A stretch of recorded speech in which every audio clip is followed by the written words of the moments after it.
What's up guys, it's John from ARTV. It's time for a review of the second major label album from UK singer Charli XCX. You might know her for some of her hit songs like You Ha Ha Ha, or of course the ever popular Boom Clap from the movie The Fault in Our Stars, which of course made it onto this record because of its success. And yeah, it's grown on me, okay? Don't judge me. If you'd like to see my thoughts on her album True Romance, you can check the link in the description down below, but spoiler alert, I felt pretty positively towards it. I liked a lot of the jams on there and I still groove with a lot of them to this day. Unfortunately, I had a slight creeping notion that I was gonna hate this new XCX record after hearing the single Boom Clap. But then Break the Rules came along and I heard the rest of the record obviously now, and damn it to hell if she didn't totally prove me wrong and make this attitude of fuck you, let's party completely work for herself. The record does carry a huge fuck you spirit about it, and it might seem juvenile in its presentation at many times, but I think that's a lot of the reason why this album succeeds. It's simple, it's fun, it's in your face, and it deals with relatable topics in a clever way. You can tell that many pop artists do not care about their instrumentals and just kind of throw whoever on the beat, but XCX actually went to work here on this thing, gathering the likes of Vampire Weekend, Greg Kurstin, who produces for Lily Allen and wrote the song The Fear, along with many of her other hits, and even Rivers Cuomo of Weezer to help make this record sucker. XCX immediately cut through any doubt I might have had in my mind about this record working, before hearing it of course, with the opening track, which happens to be the title track, Sucker. It feels like a total punch to the crotch to anyone who stands in her way.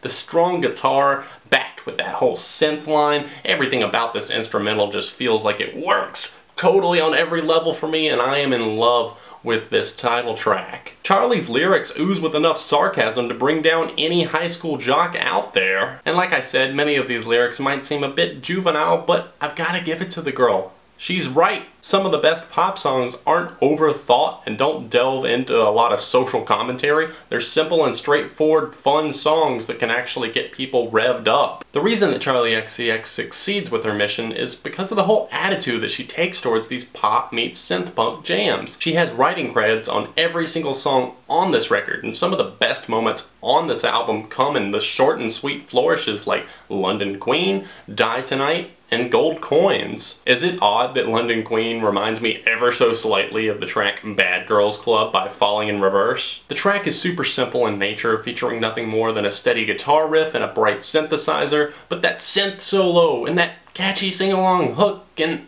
I'm having fun with the track, okay? I don't need to apologize for that. As expected, a handful of the tracks do revolve around guys, relationships, and more specifically breakups, as addressed in the aptly titled rocker, Breaking Up. I've got to say that I was not expecting this much guitar to appear on the record. Breaking Up is almost always interesting and is one of the main examples of fun guitar-led tracks on Sucker. It clocks in at just over 2 minutes long and really just doesn't overstay its welcome. It's effective in what it wants to do. Gold Coins opens up with a catchy little riff that kind of shifts up and down the scales and has this nonchalant rock star attitude about it. Good God, I love the synthesizers that intrude near the end of the chorus on this track and really just kind of fill the song on its outro as it kind of sends it out on this bright and shining note that just stands so high above a lot of the other cuts on the record. Loving, loving, loving what she's doing with some of the synth meets guitar on this album and the whole idea behind that. I know I caught your ear whenever I mentioned Rivers Cuomo of Weezer working with Charli XCX, and Hanging Around is the song that Rivers worked with her on. Do I hear any of Cuomo's traits bleeding through into this song? Sure. The guitars feel like something they could have fit in on their album Make Believe. Then the lyrics, of course, well,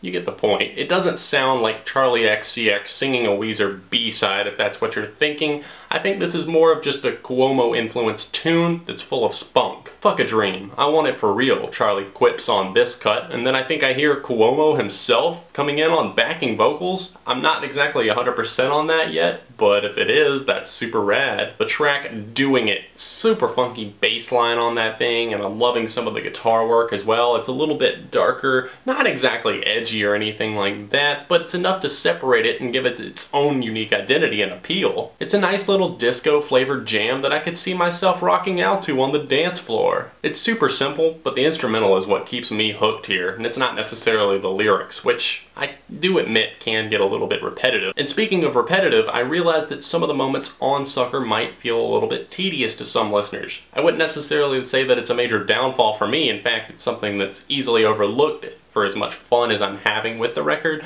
but I could see, for example, maybe the guitar during the verses of Body of My Own grating on some listeners, or maybe even the chorus of Caught in the Middle. But on the latter of those tracks, I feel like the airy percussion and even the great guitar work on that one is more than enough to make up for that. Cannot say that I'm a huge fan of the childish appeal that the closer Need Your Love attempts to bring, and I have to really label this one as the only throwaway track on Sucker. Sucker features enough retro glam and modern appeal to really be a big crossover hit, I feel like, especially with the success of Boom Clap. This album might be simple in nature, but it's still really intelligent, at least pretty intelligent, you can give it that, compared to a lot of the shit that's clogging the arteries of the vein in the pop music industry today. It's too late for it to be considered for my top albums of 2014, because anything after December 1st is ineligible until, well, of course, 2015's list, so I'll definitely keep that in consideration. For now, I'm feeling a strong 4 to even a light 4.5 on this record with a moderately high replay factor. You heard the album. Let me know your thoughts on it in the comments section down below. Smash the like button on this review to let me know that you enjoyed it, and let me know what other reviews you'd like to see me tackle right here on ARTV. Of course, if you'd like to help support the channel, t-shirts are on the way soon. I will let you know that if the demand is high enough, that is. And you can click right over here if you would like to donate to the channel. The link is also in the description down below. Thank you so much for watching. Give me a like on Facebook and a follow on Twitter, and I will see you very soon right here on ARTV.